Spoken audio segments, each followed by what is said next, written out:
উঠেছে, খুব বিশাল একটা হাই। মানে হাই বৌদি, আমার মনে হয় এই জায়গাটার নামই দেওয়া উচিত হাইনগর। সবাই, আমার মনে হয় না এখানে কোনো মানুষ এতটা কিপটে যে 1 টাকা করে আজ থেকে জমালে। আমার মনে হয় এইটুকু তো খরচা করেই দেবে বস, তাই তো? দেখবে তো ছবি, এইবার তোমার কোলে করে বাড়ি যেতে হবে। এতটা ঘুরে আসার পর বলছে এখানে আসো না।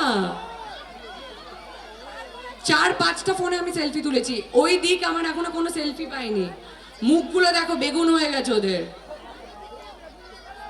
চলো আমরা কামনা করি যে বহুরূপী অনেক অনেক সাকসেস হোক এবং তার যে ভিন্ন স্বাদ সে দিতে চলেছে। কৌশানী মুখার্জির বহুরূপীর জন্য একবার জোর করে হাততালি হোক ইন অ্যাডভান্স।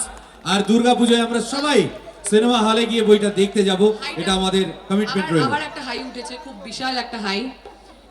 মানে হাই বৌদি, আমার মনে হয় এই জায়গাটার নামই দেওয়া উচিত হাইনগর। সবাই হাই তোলে। অলসো যারা যারা প্রলয় দেখেছো, আবার প্রলয়েরও সিজন 2 শুরু হবে এই বছর। প্লিজ সবাই দেখো, ওটা তো ফোনেই সবাই দেখতে পাবে। কিন্তু মোহিনী মায়ের চরিত্রে যেটা আমাকে দেখেছো সেইভাবে না, একদম অন্যভাবে মডার্ন মোহিনীকে দেখতে পাবে এবারে আবার প্রলয়তে। তো সবাই প্লিজ আশীর্বাদ দিও সব অভিনেতা অভিনেত্রীকে। কিন্তু আজকে আমি এসেছি সশরীরে, তো একটু বেশি করে আমার জন্য স্বার্থপরের মতন চেয়ে গেলাম। থ্যাংক ইউ সো মাচ, সবাই ভালো থেকো, সবাই সুস্থ থেকো। বড় পর্দায় দেখা হচ্ছে 2024-এ। Thank you. Thank you very much. Koushani Mukherjee এতক্ষণ আমাদের সঙ্গে ছিলেন।